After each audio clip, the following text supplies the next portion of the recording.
Good evening, everybody. I'm Michael Bellicosa, Community Engagement Manager and Curator of the Brubeck Collection at Wilton Library.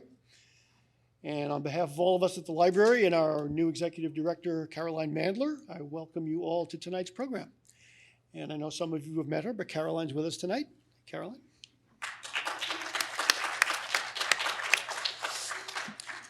So we haven't heard this in a long time, but please turn off your cell phones and your devices as we get ready to start the program. Now, some of you may not know that although the town gives us an annual grant that funds the operations of the building and the staff in the building, that all the books and the CDs and DVDs and all of our online subscriptions and all of our programs get paid for by private donations that we have to raise every year. So we really appreciate our donors and we thank them for making these kinds of things possible, and especially to any of you who visited the donation box on your way in. And for those of you who would like to join the ranks, the donation box will be there on your way out. I'd also like to thank our author, who has generously offered to donate a portion of the book sale proceeds to the library. So thanks, Phil. And by the way, not only does the second edition include an entirely new substantive chapter about Dave's sacred music. How many words? 14,000. 14,000 words extra from the first time. But on top of that, it's not available in the US yet at all. So fortunately, Phil got us this box of books from the UK, which arrived yesterday, and we'll be selling those at the end of the evening. It's just $15, and to keep Phil's banking life less complicated, cash is strongly preferred, and we actually can't process credit cards. But $15, we got 20 copies in the back, and he's happy to sign them as you go out. So on to tonight's program. Some of you probably remember that we tried to line this up for a date in January, and then the far too common these days travel snafus caused that to become postponed. We fixed that, and I am very happy we were able to reschedule this so quickly and to have this program tonight with Phil. Philip Clark is a music journalist and author who has written for many leading publications, including The Wire, Gramophone, The Guardian, Jazzwise, Financial Times, and London Review of Books. He's trained as a composer, but these days he prefers to play improvised music. And in November 2021, he was awarded the Eccles Centre and Hay Festival Writers Award from the British Library, where he has taken up a residency this year in order to work on his new book.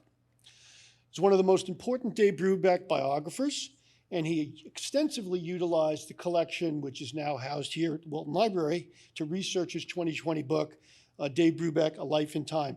He'll be talking to us tonight about it and about all things Brubeck. And please join me in welcoming Philip Clark.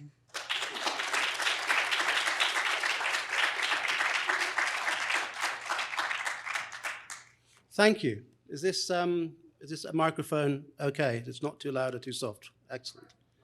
Excellent.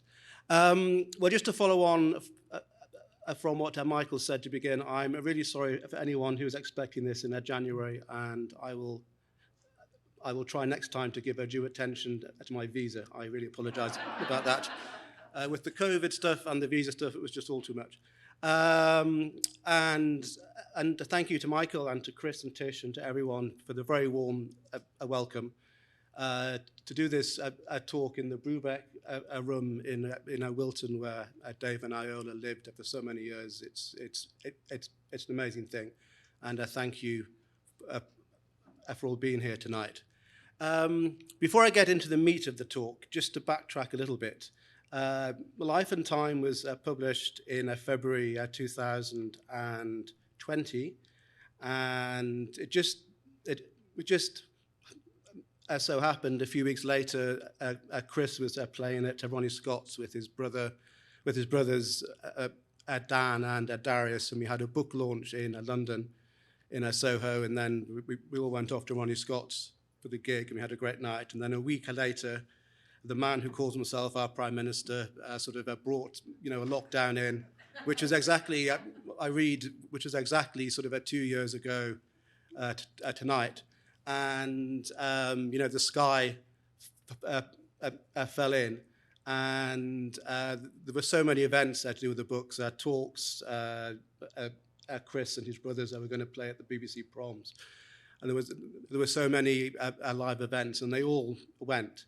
And I've done sort of podcast interviews and radio interviews, but believe it or not, this is the first time I've actually stood in front of a live audience and talked about the book. And yes, there's nowhere better, really.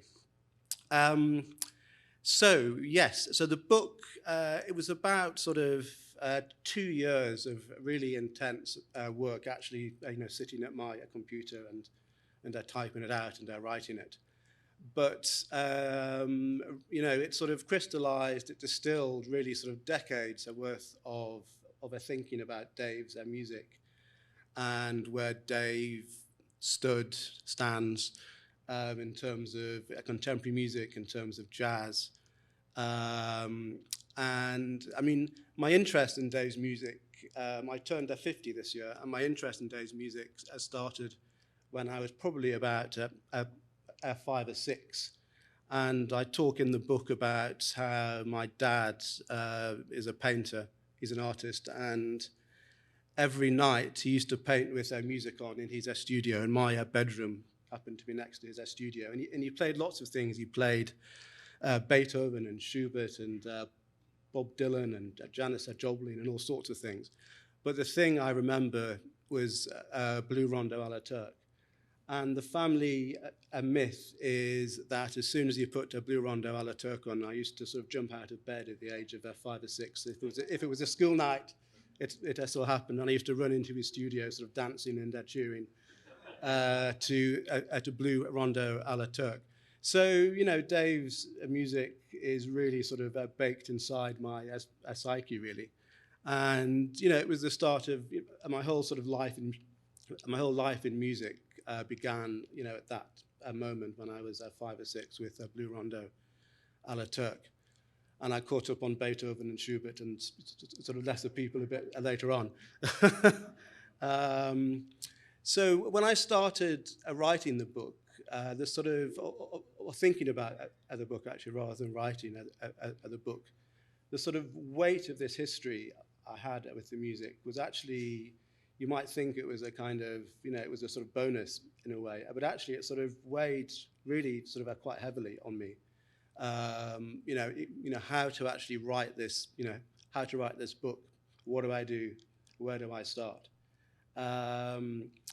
And I remember, in perhaps my mid-teens, by which point I was a sort of jazz geek already.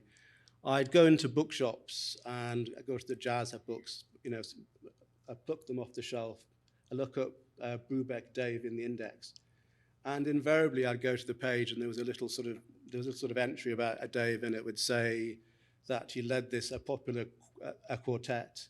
The best jazz musician in the quartet was Paul Desmond. Dave wrote some nice tunes, but his solos, it's probably not worth worrying about. And I thought, no, damn it, this isn't fair. Even at the age of 14 or 15, I thought, no, this is not good enough. So really, perhaps even then, the idea of this book was sort of, it was sort of in my psyche. I wanted to do something.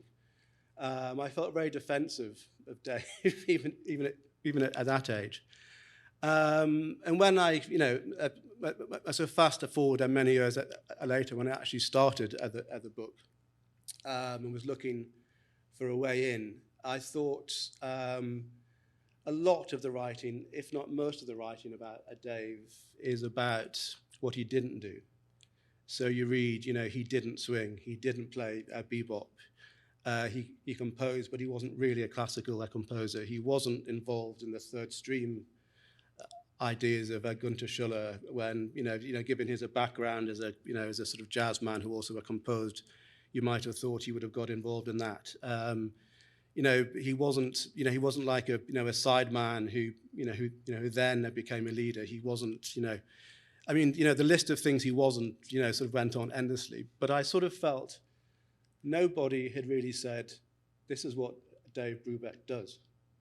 This is what Dave's music is. And I thought, actually, if you're trying to place Dave in the history of 20th century music, in the history of jazz, if you don't actually define what he did, then it's actually, it's impossible to do, because you're not, you don't have any sort of objective evidence to work on. So I very much wanted, to define, not what he didn't do, but what he did. And as soon as I sort of, had that idea, things have started happening in my mind. And I sort of, in my research, I realized the significance of the year 1953. And the book actually begins in 1953. And in 1953, the Dave Brubeck Quartet went on a package tour of the West Coast with the Charlie Parker Quintet. And this was a really sort of a fascinating idea for me in all sorts of ways. So the assumption is, because Charlie Parker had made so much music up to 1953, the assumption is that actually he was much older than Dave, but in fact they were both born in 1920. And the tragedy of Charlie Parker, my goodness, he was sort of dead at 2 years later, and of course Dave went on for many decades after that. And it was, and in 1953, Charlie Parker was really, the very embodiment of what modern jazz was. Everybody, whether they were a saxophone player or not, everybody wanted to sound like him. It was impossible, apparently, not to be influenced by him harmonically and rhythmically, and he was a sort of reference point for modern jazz. And at the end of, and in 1953 he was almost at the end of his career. This tour was almost like a sort of lap of honor, and it was with a pickup band on the West Coast. And in 1953, the Dave Brubeck Quartet had barely got started. It was just sort of a year, 18 months old, or whatever. And you would think, sort of an emerging jazz musician as Dave was in 1953, you might think he would sort of fall into the, into sort of lingua franca of jazz and the way people did things, and sort of play like Charlie Parker. I mean, not that he's a saxophonist, but sort of playing the Charlie Parker style, and of course, none of that. And he had obviously Paul Desmond on alto saxophone, who had a completely different concept to the saxophone. And this sort of gave me, the starting point for the book. That if you put these two things together in 1953, you have, modern jazz as it was, and then Dave, sort of coming in as a sort of outsider almost, and doing his own thing. And again, it spoke of a truth which I think is central to the Brubeck story, that a lot of the action, the development of modern jazz was on the East Coast in New York, and of course Dave didn't see any of that. He sort of grew up in a small, sort of California sort of ranch village. He was obviously away during the war, and he missed, he missed sort of so much of the action of the bop thing. So there's sort of, in a way, why would he play, music he'd never really heard? And I don't think he played a note of a bebop in his life, really. So that was the starting. That was a starting point, and it sort of it sort of opens up all sorts of intriguing questions, or it opened up all sorts of intriguing questions to me. That if you decide that sort of Dave was an important emerging musician at the time, are you, and he didn't play a bebop, are you sort of saying there was a sort of moral there was a sort of moral necessity, for any jazz musician of that era to play a bebop? And the sort of daring, the fact that Dave didn't is very important. And And I also realized in 1953, Dave recorded one of the first classic Brubeck albums, Jazz at Oberlin, in, I think, March of 1953. And then in May of 1953 at Massey Hall in Toronto, Charlie Parker, Dizzy Gillespie, Max Roach, Charles Mingus, Bud Powell on piano recorded a classic album at Jazz at Massey Hall. And then I looked at both of those albums and realized that they both, the Brubeck group and the Charlie Parker group, they both played a version of Perdido, which was a tune that Duke Ellington had recorded, I think, back in 1941. So as I went to my CD shelves, I dragged off the Charlie Parker record, I dragged off the Brubeck record. And what I'm going to play you to begin, these are just sort of short clips. I'm going to play you Perdido, just the head, as played by the Charlie Parker group in 1953. And then after that, I'm going to play you the Dave Brubeck quartet version of Perdido. Again, just the head, just so you can get the sense of a contrast. So here is the Charlie Parker version, assuming this laptop behaves itself.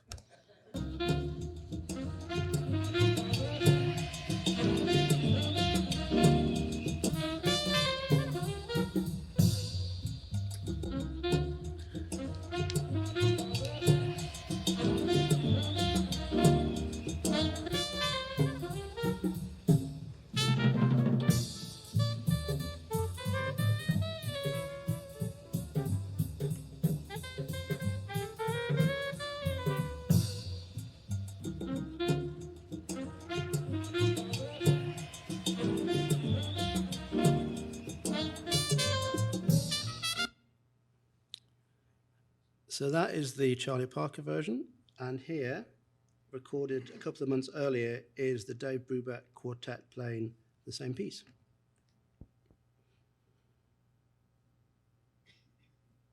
I think. Oh, sorry, I pressed the wrong thing, right.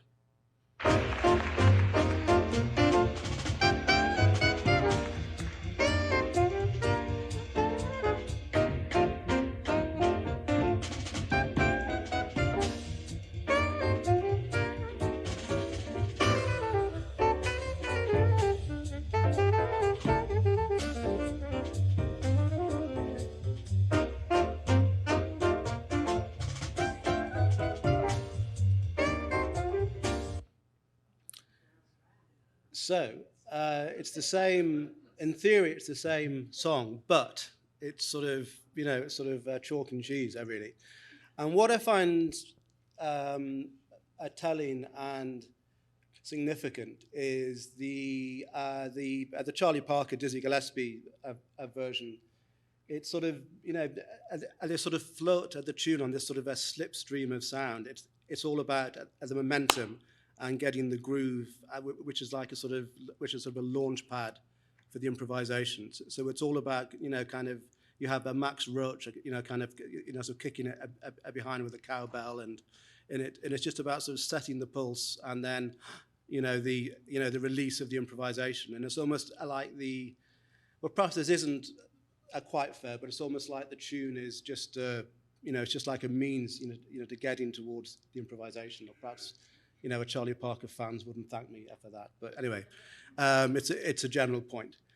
But the Dave Brubeck version, if you notice, he sort of turns the accents the other way in the theme, and it's like sort of looking at the theme almost from the wrong end of the telescope. It's a little sort of internal, sort of a ticking time bomb. There's a little sort of intricate sort of mechanism that sort of makes you look at the tune in a different way. And Dave, at that point, obviously he'd had this training with Darius Mio and was a very serious composer. And I feel, sort of Dave, I wasn't really happy playing a standard unless he'd, imposed, that sounds, sort of rather derogatory, but, and unless he'd sort of put his own kind of compositional personality into a tune, he wasn't, sort of that happy with her playing it. And I've always thought, one thing Dave I loved was sort of disrupting a flow, and sort of playing with sort of impetus, and sort of giving a little bit of impetus, then sort of pulling back. And I think you hear that very clearly in this earlier version of Perdido. The way he put his own personality into it. And it's also interesting, I just as a side, there it's interesting actually, even though I just said about Paul Desmond didn't sound anything like Charlie Parker. In fact, he pretty much does sound like Charlie Parker. I mean, I think Paul in those days, particularly on sort of faster tunes, he played with a sort of harder tone than he would do, sort of 5 or 6 years later. But there's a different rhythmic tinge to the playing, I would argue. But anyway, but actually there's a really fascinating radio interview recorded in Canada, I think, in which Paul interviews Charlie Parker. And I think what's fascinating about that is, you can hear that Paul is rather kind of starstruck to be sitting in a studio with the great man talking, sort of saxophone. But actually, there's, Charlie Parker never ever tries to pull rank. It's a very much a sort of meeting of equal minds.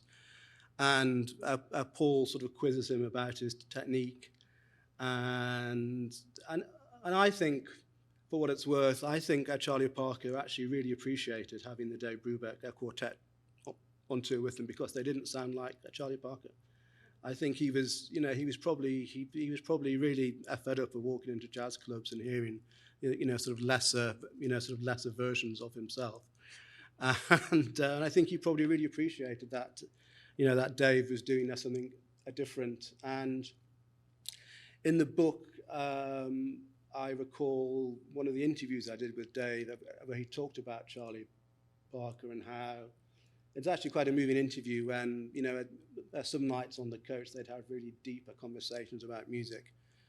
And Charlie Parker would ask him about, his lessons with Mio, what Dave thought of Stravinsky and Bartok and all this, that kind of things, and they'd get really sort of deep into the fabric of music.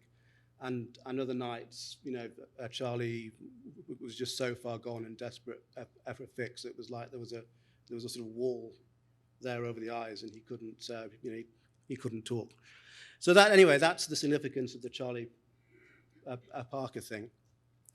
But just so picking up on this idea that I've introduced in Perdido of Dave, even when he's playing a standard, needing to sort of get his sort of compositional ideas into a tune. I want to turn to another tune recorded on that same album, and it's another standard, These Foolish Things. And I'm going to play you, it's a sort of 2.5-minute stretch of Dave's solo, which is actually a much longer solo. I'd love to play everything I'm going to play tonight in a full, but we'd be here until 3 o'clock in the morning. So I'm having to sort of compress as best I can, but of course these recordings are available and you can pick up afterwards. But this solo strikes me as a really interesting solo, and it's connected to Perdido, in that, Perdido is Dave imposing his compositional ideas on a tune, and now he's improvising on these foolish things. It's each chorus. It's like each chorus is composed of a different sort of music. So in this solo, there's very lyrical music. There's sort of Rachmaninoff like arpeggios. There are sort of clusters that. I mean, in 1953, people must have thought he was. I mean, goodness knows, they must have thought he was crazy. I mean, it's like he's. Yeah. I mean, he might as well sort of chuck rats at the audience. It would have been the next sort of stage, So, but what I find interesting is that Dave managed when he was improvising, and this shows this very clearly, to use his compositional mind as a way of threading a dialogue between different styles. And it's like, it's a sort of tapestry, a sort of montage of different sorts of music. And they develop through a disjoint and a contrast. Whereas I think the Charlie Parker method of improvisation is more of a sort of a Matisse idea that you take a line, or is it Paul Klee? No, it's Paul Klee. You take a line for a walk, you sort of start and you follow, and you let the sort of line sort of guide you, and the solo has a sort of shape that starts, goes like that, perhaps just sort of ends up there, or it sort of it has a curve. Whereas this solo, the solo by Dave is more sort of, you know, it's more kind of cubist, it's more Mondrian than Paul Klee. It's blocks. It's, you know, this happens, and then this happens, and when this happens, you know, that sort of knocks it back on what you've heard earlier. And then there's this sort of sense of, you know, I'm going to introduce the third idea, and perhaps I'll bring something back from the first idea underneath, and that's how the solo was built. So I'll just play it to you, and then we will see what happens after that. So this is These Are Foolish Things from Jazz at Oberlin.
My job here is done. I'm just going to go home now. Yeah, so it's actually really interesting if you extract the track from the context of the rest of the performance. If you extract, you know, that section of the solo from the context of the rest of the track, actually it seems, I mean, it's extraordinary. Sort of, you almost see the radical nature of it, and more than if you hear it in context. It's just like this sort of slab of concrete, you know. And I think, you know, a song like These Foolish Things was I would think almost universally at that time played as a kind of smooth, sort of soft-pedaled a ballad. And there's, when there's Dave, giving it the full Bartok. Yeah, and it opens up all sorts of questions in terms of what Dave expected of a rhythm section at that time in particular. And there's a fascinating document which is in the archive over there, where he discusses, I think the context, I think reading it between the lines is there'd been a sort of catastrophic gig one night, and Dave was really cross and wrote this document to the band about, what he expected. And one of the things he writes in that document, it's transcribed in here, is no matter what I do on the piano, and this is Dave talking, no matter what I do on the piano, the bass must stay steady, and the rhythm section must stay steady, so that when he goes off into one of his sort of rhythmic flights of fancy and lands back on the one, the bass player and the drummer must be there, because if they sort of jump with him, then you're sort of into kind of Ornette Coleman before Ornette Coleman existed. So he's very, he's a very specific about, the bass player must stick to the roots of the chords. And if a Dave is in G in the left hand and suddenly goes to B, F flat in the right hand, the bass player must stick with the G, not go to B flat, because then, the nature of the polytonality thing is completely lost. And I also think this is interesting in terms of the the misnomer that Dave didn't swing. And if you're sort of if you're playing in a with these sort of blocks of a sound, and you're sort of in a sense working against the rhythm section, then that kind of a swing we associate with a sort of Teddy Wilson or a Basie or an Ellington, then you can't really do that. But it's not to say he couldn't swing. It's just that at those moments he was choosing to do other things, and I think that's a kind of rumor that is worth a scotching. And to sort of, and to further amplify that, we're going to jump forward now almost 20 years, which is a big jump in the Brubeck story, because there were things like Time Out in between. But we sort of, you all know Time Out, I don't need to. But we're going to jump forward now to 1972. And this is a track that was recorded live in Berlin, called Truth. And this was a group that had, so after the classic quartet split up, Dave formed another group with Jerry Mulligan, with Jerry Mulligan on a baritone, a saxophone, and Jack Six, a bass, and Alan Dawson drums. And Alan Dawson in particular was a fascinating drummer who'd played with Sonny Rollins and Jackie Bayard. And he sort of Joe Morello was he sort of came out of swing and brought that temperament, to that particular Brubeck quartet. And Alan Dawson, of course, was interested in swing, but he brought a sort of a free jazz energy to the group at times. And in 1972, that quartet added Paul Desmond in, and they toured as a quintet. And they played this piece called Truth, which Dave extracted as a jazz piece from a larger choral and orchestral work called Truth is it was called Truth is Fallen. And I'm going to play you, before I play you Dave's solo, I'm just going to play you again the head of what he improvises on, and you'll get a taste of this piece. So this is Truth from 1972.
So that is truth.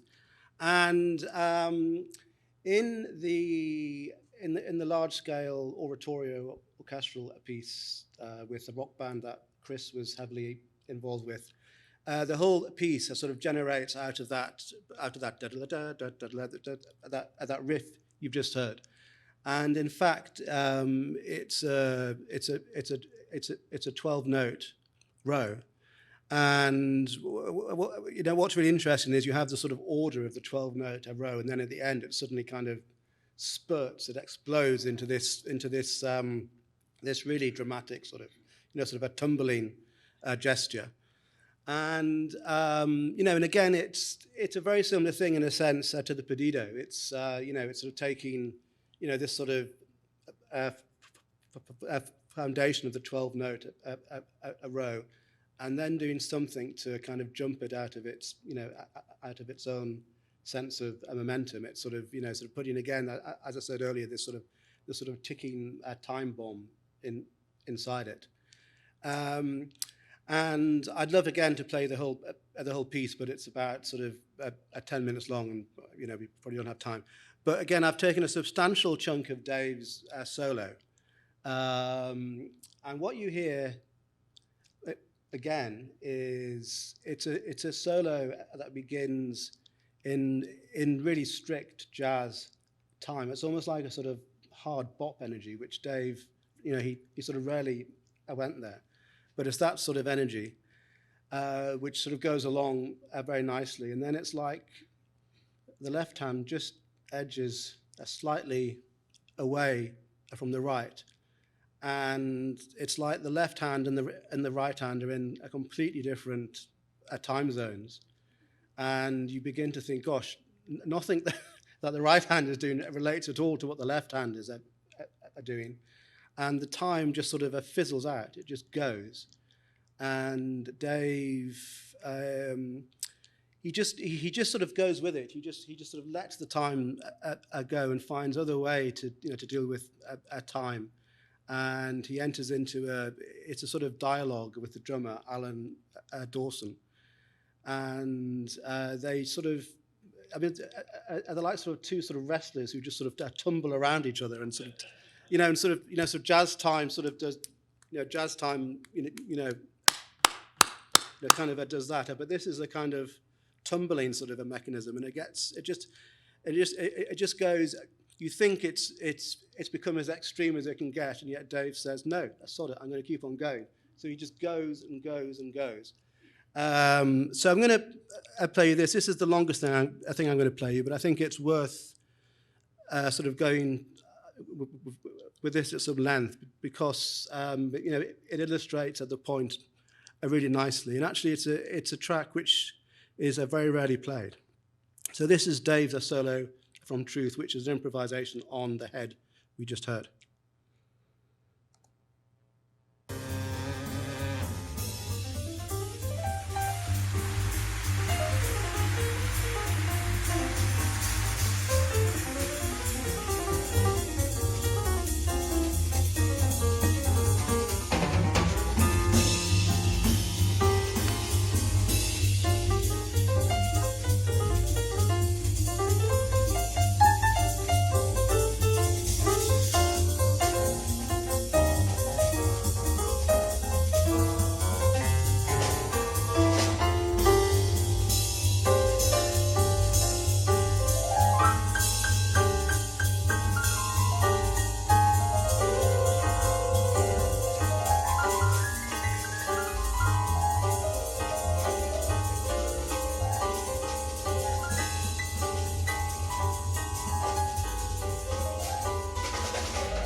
So there we are. So much to those guys when I was 14 or 15 who said Dave was a commercial piano player who played cocktail piano. There we are. That's not a cocktail party I have ever been to. Yes, sort of lost for words, really. But I think, I hope the connection is clear. It's like the Perdido, a solo is his, that's a sort of a portrait of a young man, and then this is his Ulysses. It's like that sort of seed he planted in the beginning sort of emerges in the, in this piece 20 years later. And again, it's the same sort of, it's exactly the same sort of idea of sort of starting with one idea. And it's not about a sort of smooth transition between jazz time and free time. It's, it's that one, suddenly kind of slams into the other. And then even when it's sort of at its freest, you can hear Dave sort of putting back sort of little bits of regular time, which then sort of permits him, sort of nudges him to go even sort of further into the maelstrom, as it were. And that is sort of, that is, there are other on a YouTube. There are various sort of bootlegs of that same piece recorded during the same tour. And this one that was released on the album is by far and away the most extreme and the most interesting. But in those bootleg versions, you can hear Dave, there's a sort of a floating, sort of a pool of material that Dave is working with in this piece. And it's like the material is sort of there around the room. And every solo, he sort of takes a different journey around at the room and sort of walks around in the material and sort of in one solo, he may sort of take a sharp turn to the left there, whereas in the other one, is he sort of floats above it. And it's and it's improvisation, and yet it's sort of improvisation with a compositional basis. And of course, the compositional basis in this case is a literal compositional basis. It's this big sacred work called Truth, and so from the late 60s into the early 70s, Dave wrote three big sacred pieces: Light in the Wilderness, Gates of Justice, and Truth. And in all of them, Iola assembled, this big sort of almost like a sort of, what's the word, like a fretwork of different texts, sort of sacred texts. Gates of Justice is I think Isaiah, and also the speeches of Martin Luther King, and Truth is again all kind of different sort of biblical sources. And the challenge, I guess, for Dave was how to make this, how to make sense of this musically, because there's he did write great tunes like In Your Own Sweet Way and Unsquare Dance and Three to Get Ready, but there's a big difference between those perfectly there's sort of a perfect, sort of ticking sort of chamber miniatures to creating music that lasts 70 minutes using orchestra and their choir and just making it, just sort of keeping the momentum going. And in a Truth, that a 12-tone riff basically unifies the whole piece, and it's a piece that is rooted in his feelings about the Vietnam War, his feelings about sort of street violence in America during the Nixon era, about shootings at schools. It's all kind of in this piece. And there's an amazing moment in the middle of the piece where suddenly this 12-tone robe becomes a fugue. And it's, it's a very strict fugue, but it doesn't really sound academic. And it's like, it's almost like Dave is saying, even in the midst of all this political chaos, there are these sort of fundamental truths, these sort of everlasting truths, which is symbolized, by something like a fugue, which, goes sort of right back to, to Bach and the passions of the Bach passions. And that's sort of that's a real sort of interesting moment in the piece, because otherwise the piece begins with Dave provides a fully written sort of a prelude to the orchestra for the orchestra to play, but he suggests also the piece could open with a free improvisation, and he suggests he wanted to use rock music in the piece. But he recognized that, what was rock music in 1971 in Michigan, which is where it was premiered. If you did it in San Francisco in 1981, the rock music, then was going to be completely different if you did it sort of in 1995 at the same sort of story. So he actually had the insight to suggest in the piece that the rock music one used should literally move with the times. And it's almost like the score at the beginning is like it's almost like a kit which you can put together as you see fit. You can play the prelude, or you can use the improvisation. If you use the improvisation, it's up to the conductor then to fit the written material around it. And the only sort of fixed thing Dave put in the score of Truth in the prelude is there's a bit with their strings and piano that he said sounded like an arrangement from a Harry James record, and he wanted that in the piece, to remind these sort of youngsters. And Chris was, then a sort of young rock musician in the piece, to sort of remind these are youngsters of the old man and where the old man came from. So he insisted, that was in the. Did I say Henry James? Harry James, sorry, I thought I said Henry James. You must have wondered what I was talking about. No, Harry James, the trumpeter, yes. sorry, yes. He wanted that in the piece as a sort of reference point back to an earlier age. And, and if you put all these ideas together, to go back, to what I said at the beginning, what did Dave Brubeck do? And he found a very smart solution, almost so smart it's easy to miss, of improvising. He was an improviser to his core. You could have split him over and said improviser right down the middle, and yet he was also a composer to his core, and he found a way of improvising with a composed material, and yet the composed material wasn't necessarily composed. Isn't that genius? So that's what Dave Brubeck did. And really, having finished the book, and obviously the last sort of 2 years where nothing much has happened because of external events, I just really hope, sort of people think about this, and, having defined what Dave did, I hope it's a sort of, I don't feel possessive that this is my subject and nobody else must touch it. I really hope that people, sort of grapple with what I've written, and if they disagree with it profoundly, great. Let's have a conversation. But let's not just see Dave as this, a commercial jazz musician who had a one hit and didn't do anything else, because it's not true, folks, and you know it. Thank you.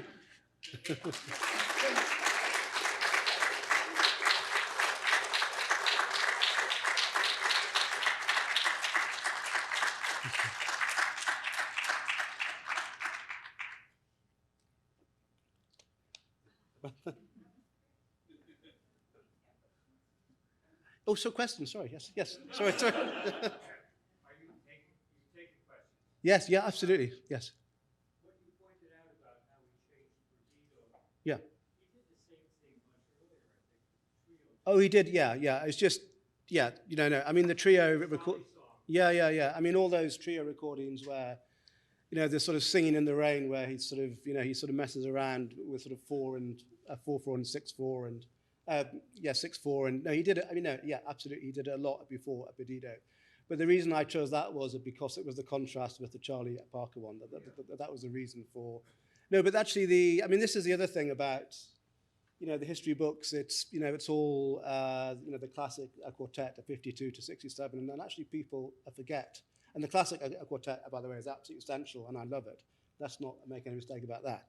But there's, you know, even before the classic quartet, there's a history of, you know, Dave started a recording in 1946, which is just as the swing era is sort of, you know, the end of the war and the swing era is sort of out. So he recorded in 1946. So there's like a sort of, you know, there's like sort of a 15-year, 56. Yeah, there's like sort of 10 years, you know, a period before the classic quartet.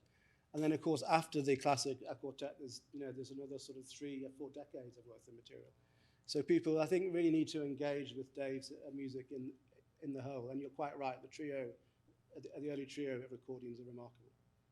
And you know, there's no other pianist, as far as I can see, of, you know, working at that time who sounded anything remotely like, you know, what Dave was doing in the trio of recordings. He's just in a, you know, he's in a world of his own, and I think he kind of knows it.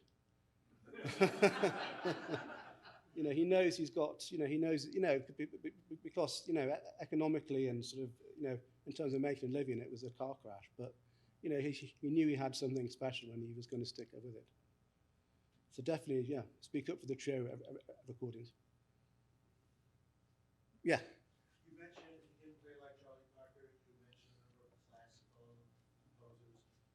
Who influenced him in jazz? Well, lots of people. I mean, I think, you know, the swing era pianists, so Fats Waller, Teddy Wilson, he adored Billy Kyle, who was Louis Armstrong's pianist, who later he worked with in the music he wrote, called The Real Ambassadors. He loved, you know, he loved Ellington, Art Tatum. There's a pianist, quite an obscure pianist who no one really remembers these days, called Cleo Brown, who played, you know, fantastic sort of stride piano and boogie woogie. And Dave, I can't quite remember the story, but she sort of fell on hard times, and I think was knocking back the, you know, the drink a bit. And Dave took it upon himself to get her to gigs, which goodness knows, you know, what that must have been like.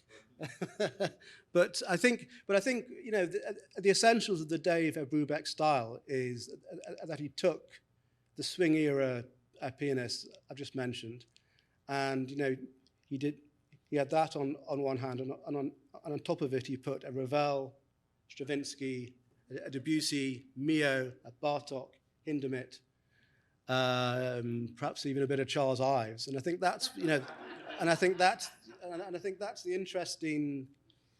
It's the interesting mix in Dave, and again, it's this. He wasn't that bothered if things were incompatible. He wasn't, you know.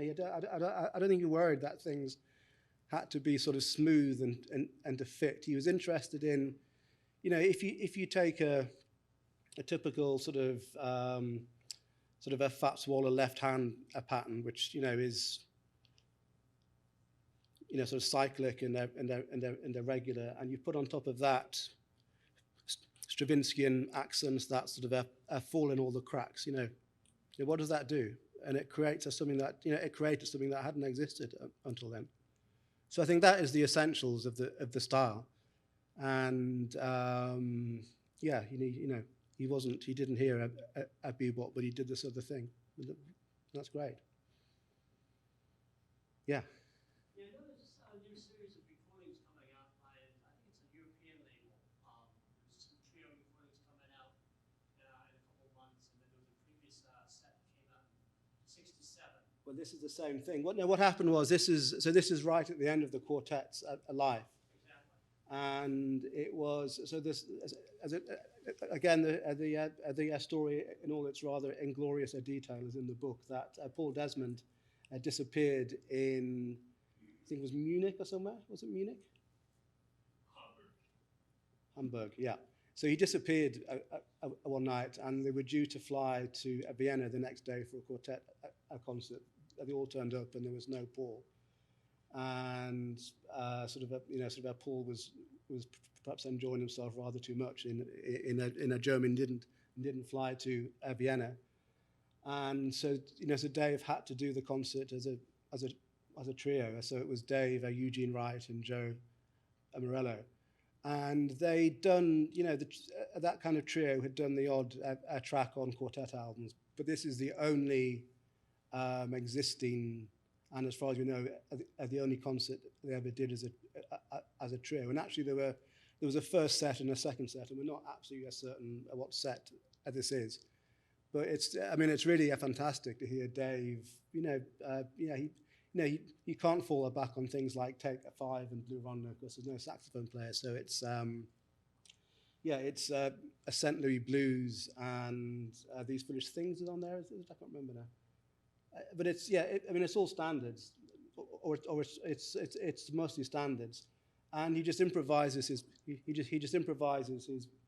heart out, and you can tell there's a certain sort of, because I guess when he went on stage he didn't know what had happened to Paul. Was Paul lying in some hospital in Germany, and there's a certain sort of strident sort of energy and perhaps a bit of sort of anger and frustration.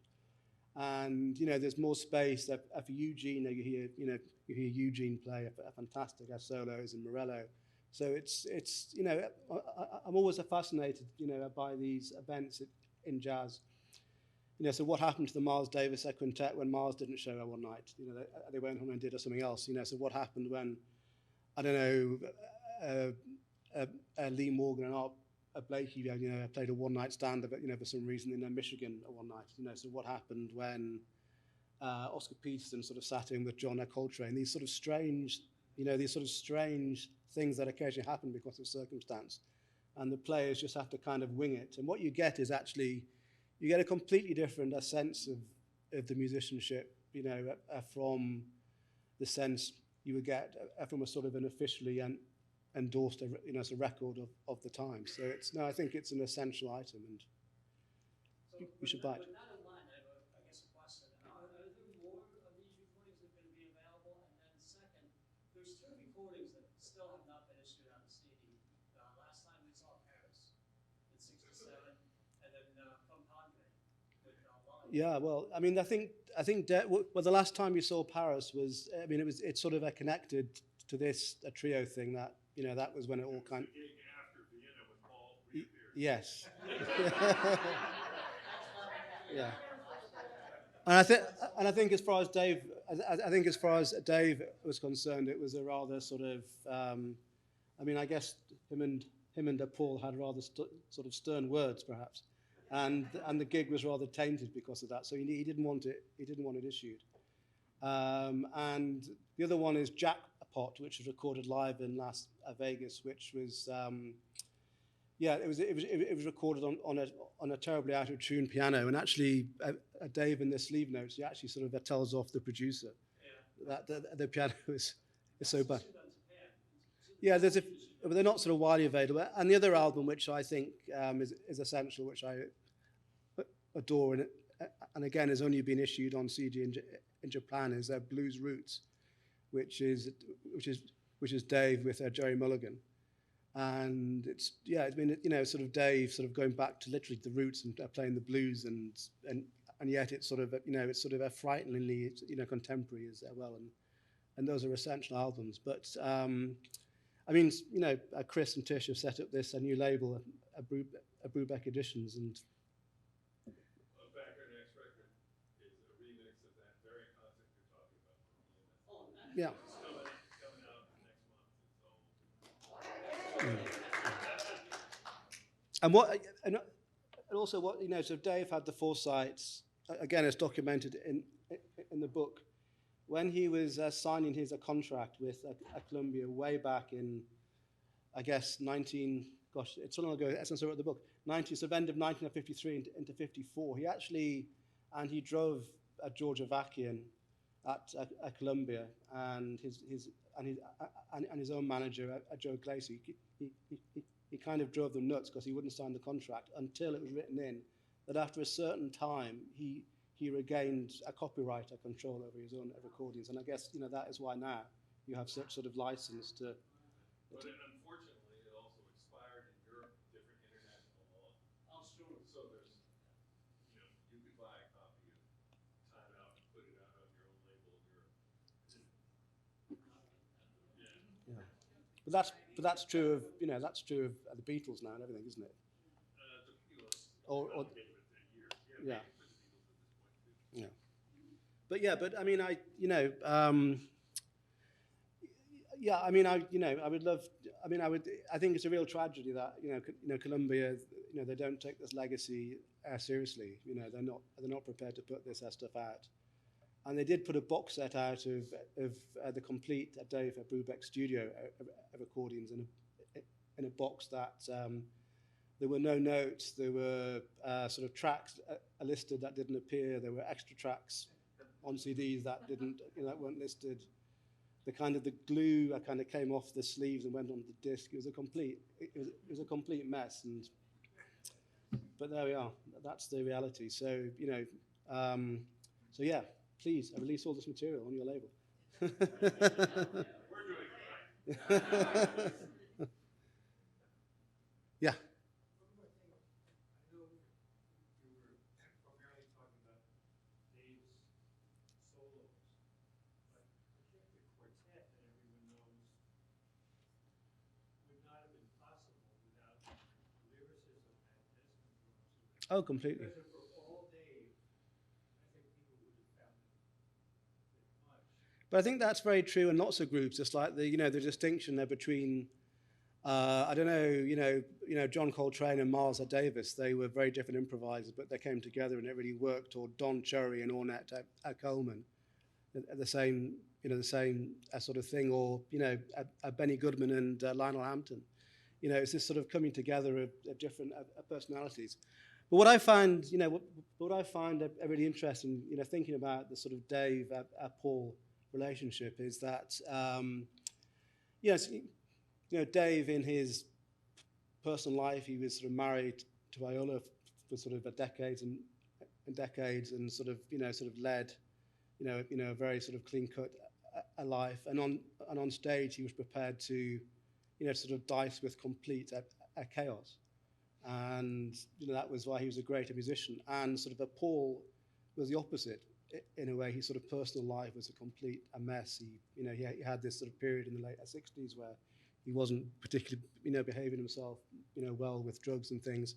And yet on stage, he was very sort of orderly and very serene. And it's like they're sort of, it's like sort of two, contrasting personalities in their own lives. And they got on stage and they sort of, they sort of cross. And sort of Dave is the sort of, I remember seeing him at the Blue Note not long before he died. I'll never forget it. He was playing. I can't remember. He was playing a ballad, and perhaps it was, These Are Foolish Things Again, or He's That Rainy Day, and he was just playing very, nice. And then there was just a little sort of smile went across his face, and he just went. And I think perhaps he felt it wasn't happening, or perhaps but he was prepared just to, sort of slam something down and see what happened. And I find that, really interesting because a lot of the talk about, Dave is, the fugues and the imitative sort of counterpoint with Paul and the kind of strictness that you need, to get that right. And all that is very true. And just the sort of a compositional sort of a savvy of a piece like Blue Rondo a la Turk or Three to Get Ready, all that is absolutely true. And yet on stage, he was prepared just in the middle of a ballad just to go, just see what happens.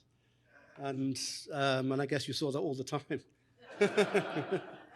And and that's great. I wish more musicians were like that. Any more?